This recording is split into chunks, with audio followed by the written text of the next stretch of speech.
Well, I think I have the most wonderful example of when it comes to, taking up social causes in the correct way with my mother.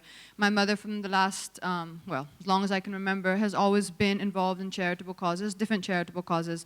But as of the last few years, she has been working, which, I've spoken about a bit on my social platforms. She's been working with this amazing school, which she's built from the ground up, called Mount View School, and this is in Madurai. And the thing that's so wonderful about the school is the teachers, everyone involved in it is actually from the local community, trained by her, because she is a teacher.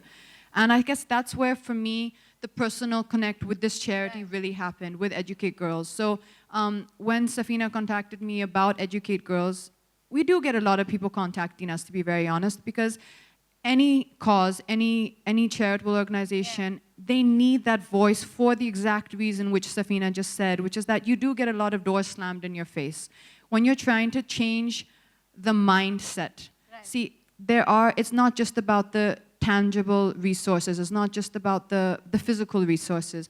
It's about changing the mindset of the people who don't see the importance of sending their girls to school, who don't have the mindset that boys and girls are equal. And that's still, although we may hear in the metros, and especially now it's become, we hear a lot of talk about it, about equality in our world. That's not necessarily what life is like in what we would call rural India, in the interiors of India. It's that maybe just because we're seeing and talking about it amongst ourselves, it's a great place to start.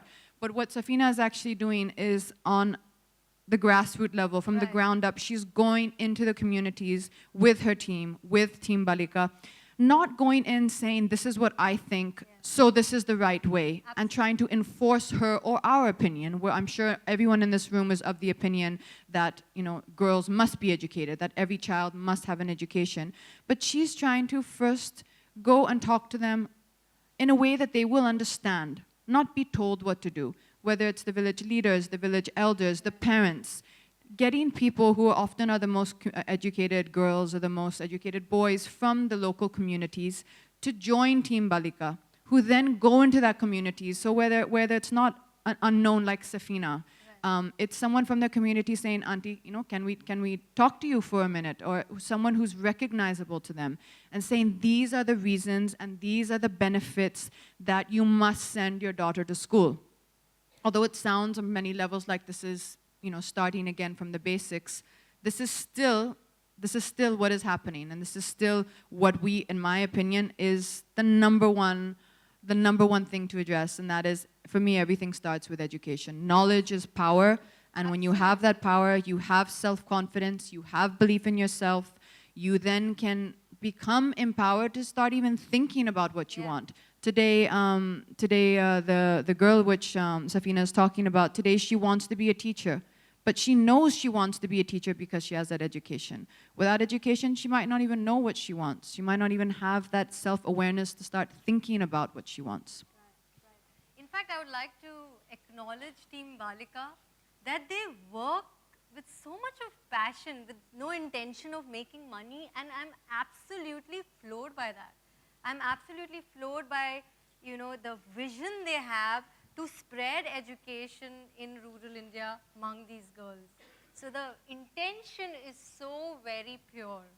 And that brings me to this question, in the last 10 years, the experience that you've had, which episode, according to you, is very, very special to your heart and has influenced you and inspired you?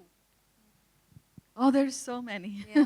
But, I think Team Balikas are really, as you said, the heart of this model.